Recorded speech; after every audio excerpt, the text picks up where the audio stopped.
I remember the quiet, knife-piercing feeling of realization, hurt, when I realized none of my middle school friends liked me. I stared down at the photograph they were showing me on the screen of one of their phones, one of the first ever picture phones, the image grainy and off Facebook or some other embryonic social media. The three of them, smiling faces, turned up toward the camera in a shop on the local high street. That weekend. And I hadn't been invited. I watched, feeling oddly removed, their sheepish and slightly provoking expressions as they mumbled an unintelligible excuse as to why I hadn't known about it. Something we'd often do together, a weekend in the town. It dawned on me then that I hadn't been invited, intentionally. This wasn't the first time. I realized then it wouldn't be the last. You're not invited because they don't want you there, I aptly remember thinking. After a new friend joined over the summer, I had begun to be phased out, began to become the target of mean-spirited jokes. I brushed them off as acceptable and typical adolescent ribbing between friends, but now it hurt. Now it was personal. It took me a while to realize that I was no longer in on the joke. I was the joke. My friends were no longer laughing with me, but at me. And worse, seemed to be enjoying finding new ways that they could cause me pain, emotionally and eventually physically. I moved countries before it escalated that far and felt like I got out relatively unscathed, if a bit jaded about friendships. For years into my adult life, I didn't see the correlation between that adolescent experience with rejection, exclusion, and corporate disdain, and my sense of self-worth and acceptance. I similarly told myself that the fact I didn't look like anyone in every place we'd lived didn't affect me. Being the only girl with darker skin and curlier hair, wider hips and a different nose, that nobody seemed to find attractive. None of it, I told myself, affected me. The pain that comes with being treated like you don't matter is nothing compared to the realization that years later, you believe it. And that is what bullying does. In all its forms, verbal, physical, and through exclusion, it seeps in like poison, into your nerves and slowly begins to work on corroding your sense of self-worth, your sense of belonging, which is why it makes me distinctly livid when bullying and abuse very clearly have the same effects on an individual, but are considered two separate things. One an intolerable scourge on society that needs to be eradicated, and the other a tolerated and normalized part of school life for many children everywhere. I'm here to say, that's not good enough. Bullying and abuse are the same thing. They operate in the same way, they affect individuals and adults and children in the same way, and the fact that many schools, so-called zero-tolerance policies, do little more than lip service to students and parents who are dealing with bullied, rather abused children, makes our society's response to bullying that much more deplorable. At a time in a child's life when they are developing and growing, they are allowed to be exposed to an onslaught of attacks on their self-worth and sense of belonging. More needs to be done. Let's start by categorizing bullying as what it is: acceptable abuse. We often tell abused people to leave their abuser, to get as far away as they can as possible and to cut contact to prevent further damage. Bullied children, however, are encouraged to go back to school every day where they experience their abuse, and ignore or find ways to prevent it. And if they can't, they must simply put their head down and tolerate it until they graduate. Can you see what's wrong with this? The issue is that our system encourages and perpetuates bullying. And until we deal with the system itself and its effect on us, we can expect this kind of toxic school and work environment to continue. That system and what it births and why is what I want to focus on today. We all know our system is broken. I don't want to exhaust too much time on it because what matters to me more is how that system, how all of this has affected you. If you have been bullied by school peers, by family, by people you thought were friends, I am so sorry. Number one, that we live in a society that has failed you and allowed that to happen to you.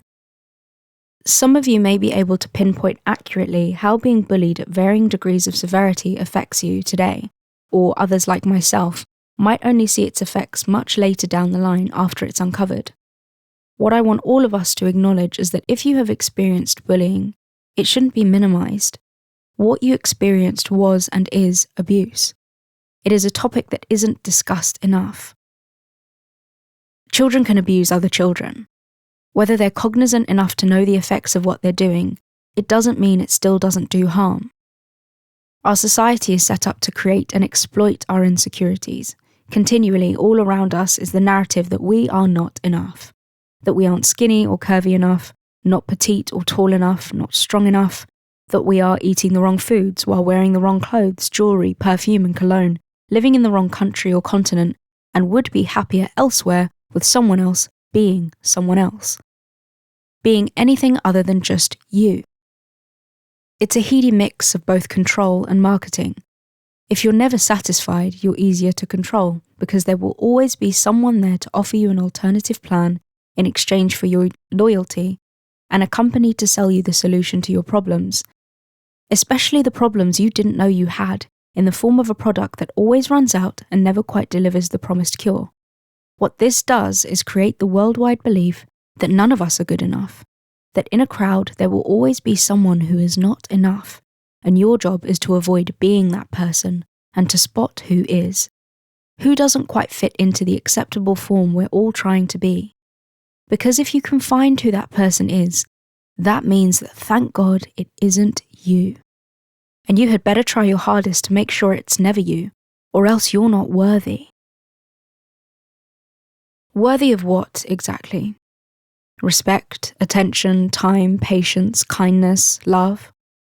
This is a wildly accepted notion whether it's acknowledged or not, but many of us don't take the time to ask, who decided that and why do we agree? Which is why systems like ours thrive unchecked for centuries, why children, teenagers, adults can treat others cruelly because of this wildly held belief that there are just some people who don't deserve the basics of human respect and civility, the unworthy. Being treated like you're lesser than, not worthy of the same respect or civility as your peers, opens up the gateway to toxic shame and self-hatred. What is it about me? Is the sort of questions kids ask themselves, especially when they're not yet clued into the toxic and contradictory system they're operating in, that is broken, not them. What is wrong with me? The bullied and abused child asks, because this is the only logical line of inquiry they have, self-blame. Because the notion of an overarching and pervasive system of ignorance, cruelty, and man-made hierarchy working against them is first, not something they're even aware of, and second, is hidden from them. So all they have is their awareness, is themselves, and what they are going through, their only frame of reference, and discerning that their presence is the common denominator in their mistreatment and abuse, they blame themselves. And once again, as we discussed in detail in episode 4, Why Don't We Love Ourselves, the false self and the true self splinter further apart, because it becomes unsafe to be your true self, because that makes you vulnerable to rejection. Brené Brown, an American professor and prolific researcher on shame, discusses the experience of shame, how it affects us, all of us, and how we can overcome it in her first book titled, I Thought It Was Just Me. In this episode, I'll be using the book and Brown's research to delve deeper into this, how it relates to bullying and your recovery. Brown writes about a study conducted by Jean Baker Miller and Irene Stiver, relational cultural theorists from the Stone Center at Wellesley College, and how they, in her words, beautifully capture the overwhelming nature of isolation. They write, "We believe that the most terrifying and destructive feeling that a person can experience is psychological isolation. This is not the same as being alone. It is a feeling that one is locked out of the possibility of human connection and of being powerless to change the situation. In the extreme, psychological isolation can lead to a sense of hopelessness and desperation. People will do almost anything to escape this combination of condemned isolation and powerlessness." I want to repeat this. We believe that the most terrifying and destructive feeling that a person can experience is psychological isolation, being locked out of the possibility of human connection and being powerless to change the situation. Do you know what very specific and distinct thing this kind of isolation makes you feel? Shame. Our idea of shame is used interchangeably with embarrassment, humiliation, and guilt, but shame is so much more than that. You might have heard it being said that the difference between guilt and shame is that guilt tells you that you did something wrong. Shame, on the other hand, tells you that you are wrong, and being treated like you are wrong, that there is something wrong with you that deems you unworthy of connection, leads to the feeling of shame. It's a common feeling in those who are bullied, picked on, and abused, but it is something that all experience, even if that isn't your story. Shame pops up all over the place, and anytime. It is something we all experience. Don't let anyone tell you otherwise, because shame is hinged on that primal fear of isolation, of disconnection. The primal and natural need for connection that we have with others and the ability to secure it. Brené Brown therefore describes the experience of shame as, shame is the fear of disconnection, the fear of being perceived as flawed and unworthy of acceptance or belonging. Does this sound familiar to you? It's not just bullying or conditional parenting or criticism that cultivates this. It's our society as a whole and the way it's set up. Brown says this: our culture teaches us about shame. It dictates what is acceptable and what is not. We weren't born craving perfect bodies. We weren't born afraid to tell our stories. We weren't born with a fear of getting too old to feel valuable. We weren't born with Pottery Barn catalogue in one hand and heartbreaking debt in the other. Shame comes from outside of us, from the messages and expectations of our culture. What comes from the inside of us is a very human need to belong, to relate. We are wired for connection. It is in our biology. As infants, our need for connection is about survival. As we grow older, connection means thriving emotionally, physically, spiritually, and intellectually. Connection is critical because we all have the basic need to feel accepted and to believe that we belong and are valued for who we are. So why so much shame? Well, our society leverages shame and the need for connection as a means of provoking conformity and compliance. Because remember, our society peddles the message to us constantly that if you don't fit in the way we dictate that you should, you don't get that acceptance you need, with that terrifying and destructive outcome of internal isolation if you don't get it. So you had better play along, right? And the awful thing about this messaging is that it has become self-sustaining. It's not like most of us don't already know this. It is perpetuated by others who also fear disconnection and find power and comfort in being viewed as acceptable, while others are not. Being afforded that acceptance and connection, even if it means betraying themselves or others to secure it. One of the most poignant things about Brené Brown's study on shame was the quote she said that inspired her research. She writes that when people ask me how I became a shame researcher, I tell them that my career was built around one sentence: you cannot shame or belittle people into changing their behaviours. Which echoes my opinion. What I learned is why hating yourself never yields long-term productive results, not without hurting you in the process, because it doesn't inspire change, it cultivates misery and stagnation. This lesson came from the clinical director of a residential treatment facility for children that Brown was working in at the time. She writes that he went on to explain that regardless of our intentions, we can't force people to make positive changes by putting them down, threatening them with rejection, humiliating them in front of others, or belittling them. Yet our society is predicated on those shaming tactics to incite change. Research shows it doesn't produce lasting change. It leads to the big five, as we've mentioned in other episodes, and many more. The statistics prove it. There may be people that believe shame works, in inverted commas, but the cost is way too high and the results too sporadic or unsustainable, especially when there is another way to incite change, nurture one's individuality in a manner that doesn't lead to conformity, self-destruction, and self-hatred, and is actually sustainable long-term. And this is what I want to focus on when it comes to you and your healing, how you can become aware of this feeling of shame, of this system, and still overcome it and be able to love yourself despite it. You have to understand that you cannot shame yourself into change. Being a dick to yourself just doesn't work.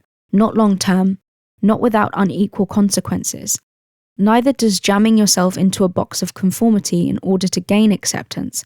In fact, the more you change yourself against your better nature, against your authentic, true self, the deeper the self-hatred and sadness gets, as we've already covered. So first of all, before we begin, To anyone who has been bullied or shamed, whether by their peers, family, or even just by society as a whole, the constant media messaging and pressure, I say this with everything I have in me. There was and is nothing wrong with you. No personality, style, family background, ethnicity, hobbies, appearance, attraction, financial status, etc., that should ever give anyone the right to treat you as if you are less than. To treat you as though you don't deserve kindness and respect. Please see that anyone who thought the opposite of that was the problem, not you. Today I want you to consider, who taught you you were not enough? It's always a multifaceted and layered combination of people, places, and institutions, and once that self-doubt and self-blame settles under your skin, it can be hard to detect and even realize that it's there. It becomes internal programming from which you assess and live your life by, through the lens of your not enoughness and the belief you're always wrong. It's another facet to your locus of evaluation, and the reason why you might not find it strange or see it as an issue is because that belief is being strengthened and validated every day by the media we consume and the people around us that perpetuate the same belief. It's not strange to feel like you're not enough in a world system that tells you every day that you're not, that you're less than. Less than what? Less than perfect, which is a pretty shitty metric anyhow. This is why self-love is inherently countercultural, because our culture might on the surface look like it encourages self-love and acceptance through ad campaigns and billboards and t-shirt slogans and tote bags and influencer marketing, but it capitalizes in the billions on your insecurities by reaffirming them, by making you question your self-worth daily. So you have to acknowledge that if you're serious about loving yourself, that it includes going against the grain, healthy daily rebellion and a process of deprogramming. So how do we do that? As you're here and trying to overcome this, trying to be countercultural and choosing to love yourself, truly love yourself, you're going to need the following tools. First, to accept and internalize the truth that shaming yourself does not produce healthy or lasting change, nor will it ever make you feel better or love yourself in the long run. And the only thing that is going to help you begin to fight against this is first, awareness. And after you've established awareness, your next key to freedom is authenticity. Awareness of how the people and system around you influence how you view yourself and how it and the way you have been treated affect you on a daily basis. Authenticity is often misunderstood to mean being down to earth or refreshingly likable in your honesty and conduct with others. But authenticity is not about likability. It is about being real to you, acknowledging the truth of your own experiences and feelings, being honest with yourself and sometimes others, responding to your impulses and acting on them in a way that honors your true self. Brené Brown calls this process developing shame resilience, because you will feel shame. It's a very human experience. I'd even say it's a biological process because it's based in that natural, nature-given need for connection, but you can develop resilience to that shame, to know that shame is not productive but destructive, isn't helpful to you and is always, always a bad thing. You are not meant to feel shame, because shame tells you you are wrong. That's just not true. We covered that in episode 2 on self-neutrality, letting go of that idea that if you're not perfect, you're broken. No, you're just human. This doesn't mean shirking self-responsibility.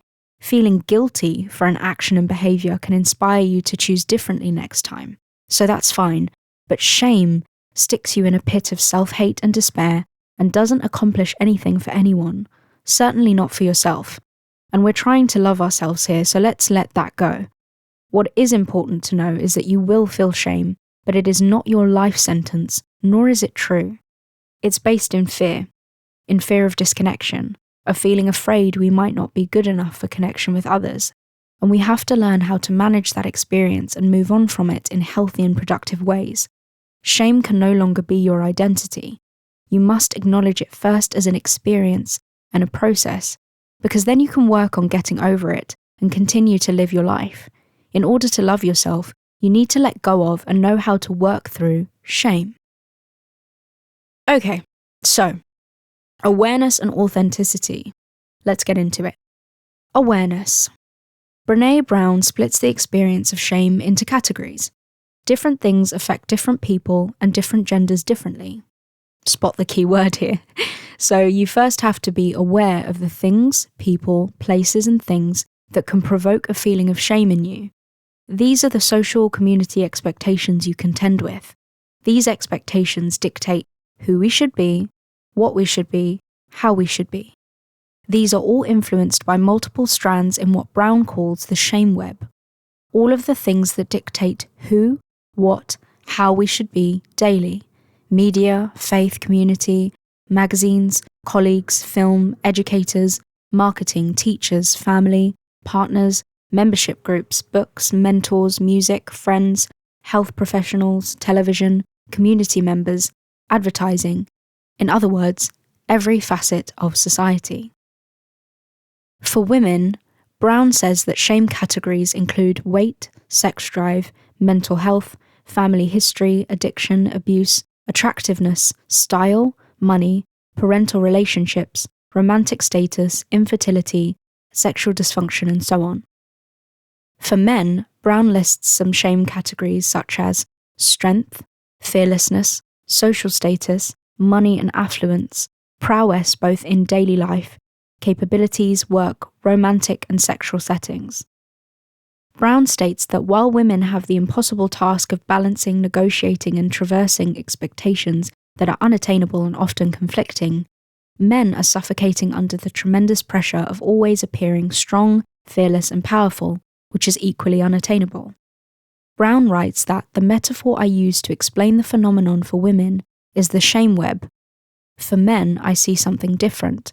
As men described their shame experiences to me, I started seeing a very small box. A box that is hammered closed by expectations of always appearing tough, strong, powerful, successful, fearless, in control and capable. We keep them trapped by rewarding their willingness to stay in the box, by celebrating their toughness and reinforcing and punishing by labeling any demonstration of vulnerability or emotion, especially fear, grief and sadness, as weakness. In other words, it doesn't matter who you are, just don't be a pussy. These are the areas in which we measure our good enoughness, where we decide if we should be ashamed of our ability to live up to the expectations in each of these categories for us. Brown explains that shame is about perception. Shame is how we see ourselves through other people's eyes. Brown calls these categories and how they might affect you your shame triggers. Get familiar with these. Write it down. Become aware of it. These are the areas where you're vulnerable to feeling shame. When you know where your vulnerabilities lie, you can become more equipped to protect yourself against it. Be aware that shame is a multi-layered issue. It is influenced by many things, and the more you get acquainted with where you are most vulnerable, you can become aware of when and why you have been triggered into a feeling of shame and implement strategies to get yourself out of it. The next stage of awareness is the need to zoom way out to the system around you. Brené Brown calls this critical awareness. In chapter 4 of the book, Brown explains the difference between awareness and practicing critical awareness, as awareness is knowing something exists. Critical awareness is knowing why it exists, how it works, how our society is impacted by it, and who benefits from it. Why, how, and who. It's the belief we can increase personal power by understanding the link between personal experiences and larger social systems. Contextualizing is the key to making the shame connection. Critical awareness is being aware of context. For example, when you contextualize your feelings of unattractiveness by being aware that there is $1 billion, pound, rupee, any currency business encouraging your insecurities so that they can capitalize on it to sell your product, you can see a little better what you're up against, and also the monetary incentive behind this messaging you're being given. You can question its validity. Do you feel bad about yourself because there's actually something wrong with you, or because there's a conglomerate trying to convince you you look like shit so you'll buy their stuff? I know I sound kind of preachy about this, but you have to get some balls when it comes to this. You have to get angry. You have to realize that self-love is countercultural in our current societal climate, and that should piss you off. Companies harp on about self-love and love wins and love, but they benefit from you actively hating yourself. When this fact upsets you, then you can feel a little bit more inspired to throw 2 fingers up to that and love yourself instead. Be aware of society's expectations. Media peddles perfection. I'm not going to spend too much time harping on about this because perfectionism just doesn't exist. It doesn't. If it did, we wouldn't need so much stuff, money, and products to achieve it. The pursuit of perfection is an endless voyage. I can't help you if you want to believe it exists. Honestly, it just doesn't. You have to get that. It just doesn't exist. If you want to love yourself, you have to come to terms with the fact that perfection doesn't exist, that no one, including you, is or will ever be perfect. So anyone or anything that promises to be able to get you closer to perfection is full of shit and wasting your time and most likely your money. But we are all vulnerable to societal messaging because it's everywhere. Ads show women without body hair. You naturally wonder if yours is unnatural or weird. Superhero movies show men the size of tanks who rather drink acid than cry, and you worry if your average build and regular experience of human emotions makes you less of a man. Many of us never see people who look like us, represented, size, shape, colour, creed. This acts like a silent whisper that suggests anything other than what we're seeing is unnatural or unacceptable. Representation goes a long way in either cultivating or dispelling shame. You have to know that it's there and how to guard yourself against it.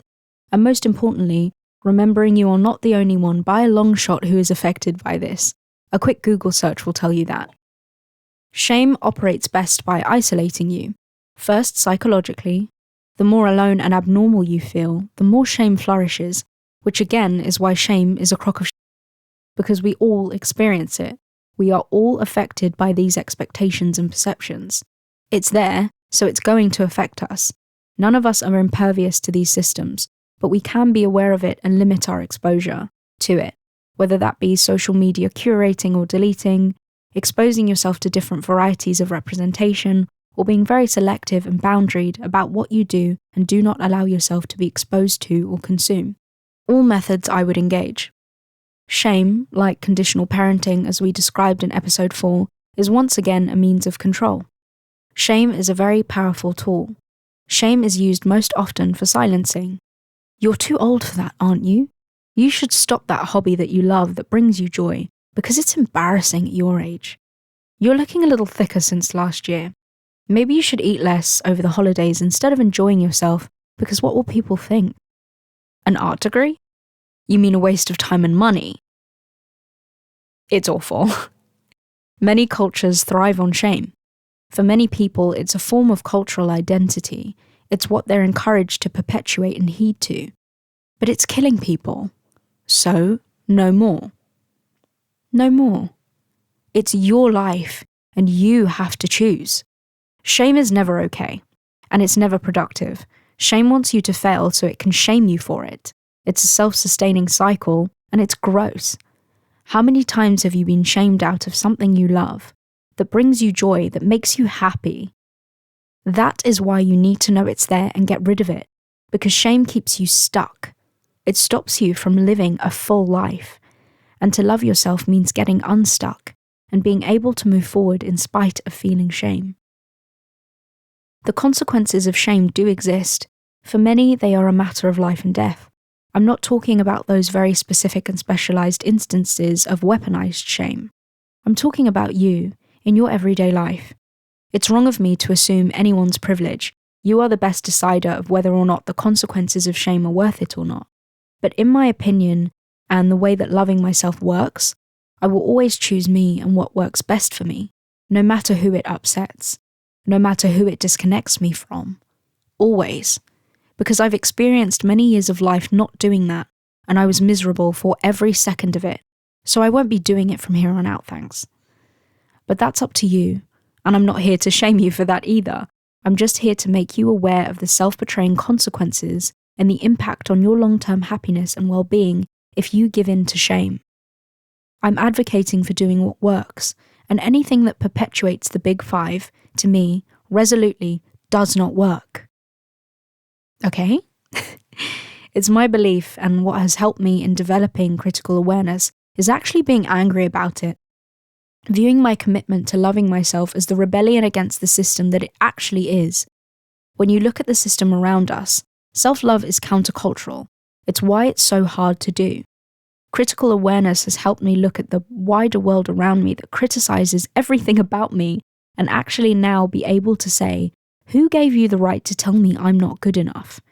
You're not my standard of being, so kick rocks. When I catch myself in a shame spiral of criticizing everything about how I naturally am, my appearance, my personality, I'm better able to catch myself by realizing that this nonsense only benefits an industry I hate and people I wouldn't want to be acquainted with anyway.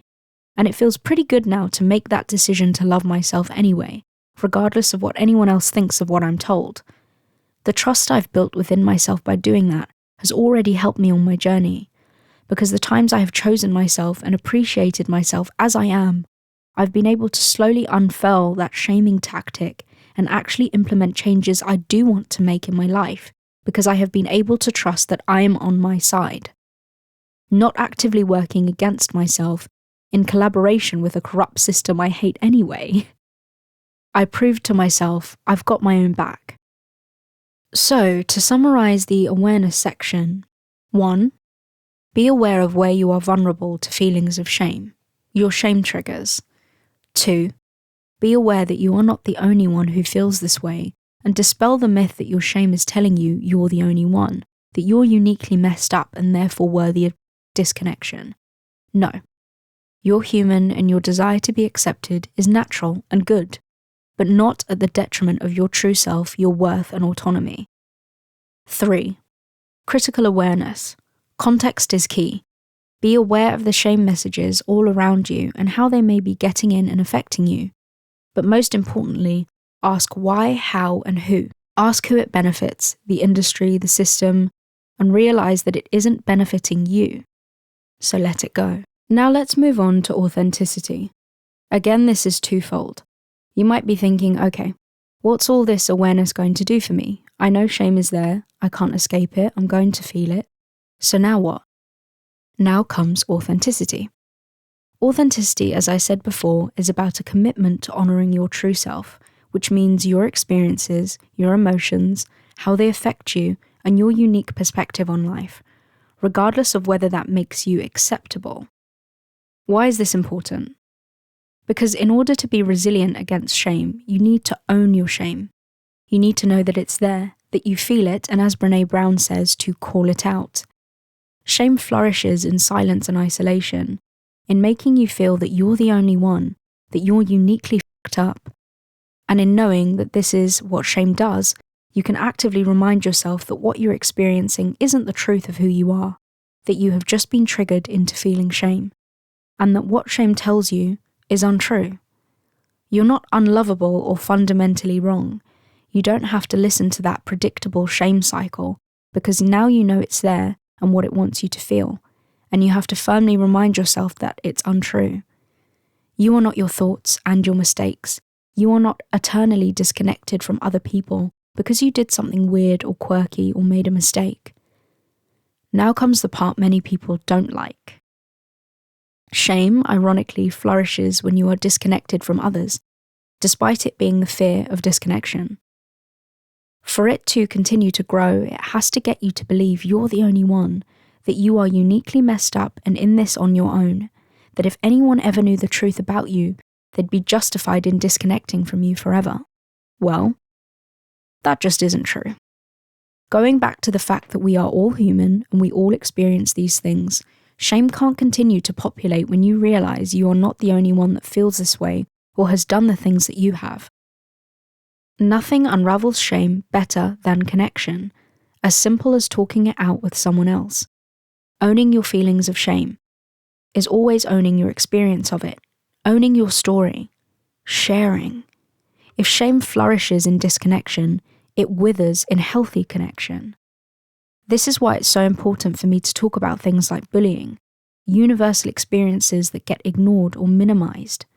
Brown writes that the culture of shame is driven by fear, blame, and disconnection, and it is often a powerful incubator for issues like perfectionism, stereotyping, gossiping, and addiction. When you practice courage and speak that shame, your experiences, shame loses its power because you prove that what it tells you is false. You need connection, and when your experience of connection to others has been damaged by bullying, by abuse, when you have felt disconnected and misunderstood from others for a long time, when you struggle to trust, what you need is an experience of healthy, productive, and honest connection. Connection that is based in authenticity. Being yourself, being honest, not pretending.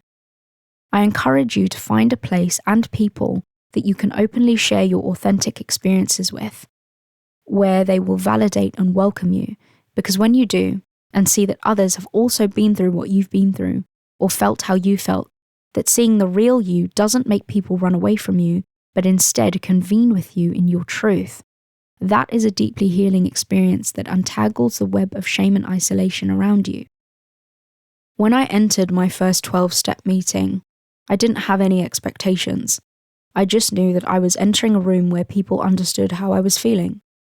Finding a group of like-minded people who are open to showing you empathy can be difficult, but 12-step programs are built on that, on non-judgmental space, sharing, connection, and healing, and privacy.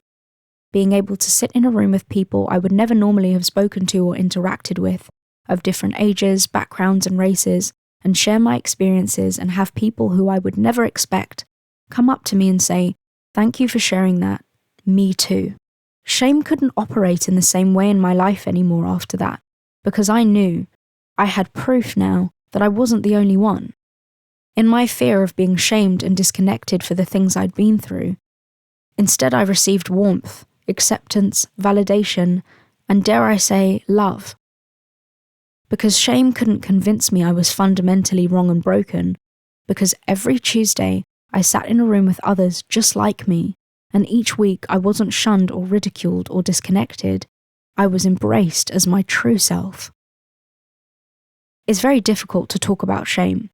Often it's not as easy just telling your friends or family how you feel, because since we're all human, they experience shame too, and may not have the tools to show you the compassion and empathy you need during a shaming experience to help you through it. They might actually make it worse. Avoidance is a big reaction to speaking shame. Avoidance and silencing, because many people are not equipped to deal with the emotional discomfort of their own shame, let alone someone else's, so environment and relationship is key. I encourage you to find someone, if you have them, who can show you empathy and understanding in your experiences of shame. Someone who won't shame you further or act in horror when you tell them what you've been through, but simply someone who will listen and commiserate with you. Shame hates empathy. It's like an emotional weed killer, but you have to be very discerning, especially if you have been bullied or shamed in the past and struggle with connection and trust, on who these people you choose to confide in are, if they have the capacity to hold that space for you, for your authenticity. I want to read this quote from the book. Shame keeps us from telling our own stories and prevents us from listening to others tell their stories.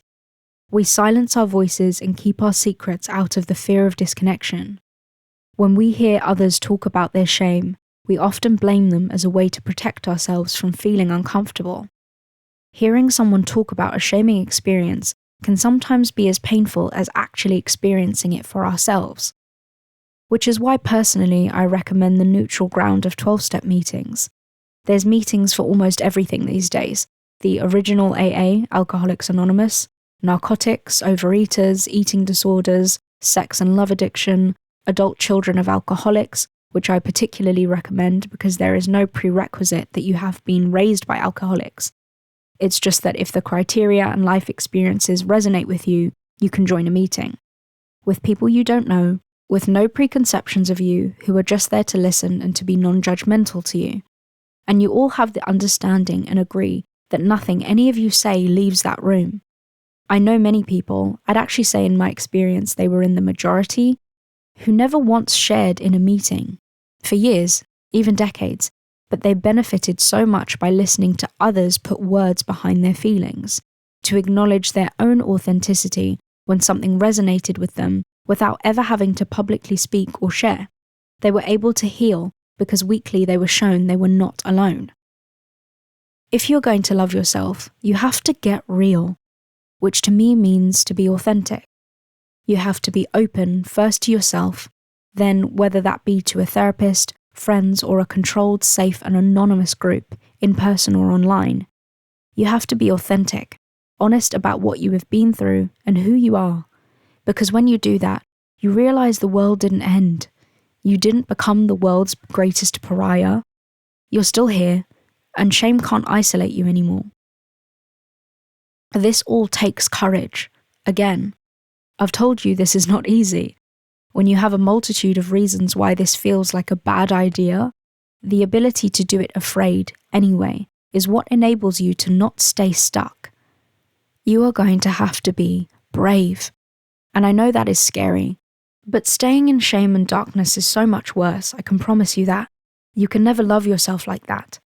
The more real and honest you become with yourself, and when and if you're ever ready, with others, it grows a respect for yourself, your courage and your ability to face reality that nothing can take away from you. Because you are that person in your own life that tried and is trying, and that is always worthy of respect. There is a very real threat of disconnection and alienation from parents, peers, society, and institutions if you are viewed as not good enough, whether that be to socialize with, be included in, or contribute to any of the spheres and categories mentioned earlier. But let me tell you something. Connection to anything and anyone that does not permit you to be authentic and your true self is not worth being a part of. What it costs you in the long run is not worth it. And what it costs you, unequivocally, is self-respect, peace of mind, and self-fulfillment. When you are only able to operate and engage with the world as your false self, driven by shame and the fear of disconnection, what you gain is anxiety, insecurity, depression, rage, addiction, eating disorders, self-harm, acute distress, and so on and so on. The big five. As we discussed in episode 3 about breakdowns and the impact long-term emotional stress has on your health, these betrayals of self and undealt with long-term emotional pain and stress can metastasize to real and long-term illnesses and disease, which again is why all this self-love stuff is actually worth taking seriously. Shame gets deep in, metastasizes, and rots. But shame is like the boogeyman, the dark spot in the corner of the room or under the bed. The only way to take its power away is to shine a bright light at it and blast that darkness away, to see that there's nothing there to be afraid of at all. Just an ordinary wall or floorboard, an ordinary person experiencing a regular, embarrassing part of life and being human. Unfortunately, we're shamed for many things we can't even help or change about ourselves, or for doing things that are natural and normal, for making mistakes. But the more you build up a context around this, awareness, authenticity, connection, realizing you are living the human experience every time you go through this, you realize that there's no real credible basis for this. I want to go back to Brené Brown's catalyst quote. You cannot shame someone into changing. You want to change. You want to love yourselves. It's human nature to evolve. You have to let go of shame for that to ever be possible, because it's not shame that evokes change or allows you to grow. It is care, gentleness, patience, and nurture. It is love that makes change possible, because shaming yourself into change already begins with the principle that you're incapable, broken, and wrong. But loving yourself into change is predicated on trust, encouragement, and patience with yourself, a belief you can actually change for the better, because you're not actually wrong, awful, and broken. You're just a human being trying their best. Think of how much more that gentle approach can achieve, how not being beaten down every step you take, but instead gently guided along can achieve in the long run. That is love. That is self-love, being real about you, to you, and for you, and becoming resilient to the current of shame around you that is determined to convince you otherwise. I am so sorry that anyone, anything, any system or institution has ever made you feel not good enough, has convinced you you need to be impractically perfect to be worthy of love and respect, that has convinced you you're the only one, the odd one out. No. You're one of many, myself included, who are human, greatly imperfect, and still worthy of respect and love anyway. And even better than that, you're someone who is productively and lovingly fighting back. So, here are your tasks for this week, all things considered. Write down your shame triggers, at once or as you go along. Be aware of the things that make you feel ashamed. Then consider, how does this feel in your body? Do you feel warm or queasy, scared or frozen, itchy, or feel like you want to run away? Catalogue how this feels, because you'll be able to tell by paying attention to how you feel physically if you're feeling shame. Who in your life do you trust to listen to you, to hear your shame stories when they happen? Do you feel like your true self in your day-to-day? Describe your true self and your false self. Avoid judgment while doing this. There is no wrong answer.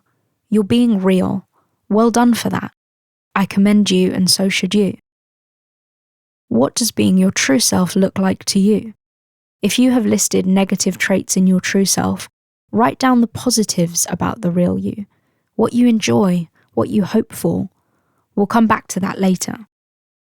If you can't think of anyone to speak to, think of an alternative way you can share your story in a safe environment one day. Sharing your story in a safe environment has been proven to benefit your well-being. What stops you from sharing your story? Analyze whether this response is based in shame. Thank you for listening to this episode of the podcast. If no one has ever told you, or if no one ever meant it, you deserve love. Now go love yourself.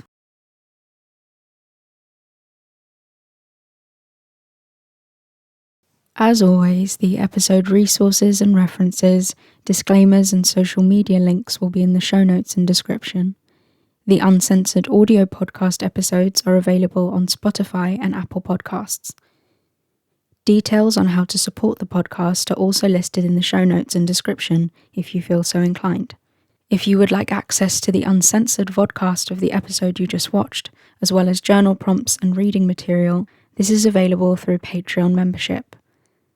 Sign up to the mailing list to keep up to date with what happens next with the channel and the future of the podcast. All of this information and more about us can also be found on the Scattered Seeds website. Bye.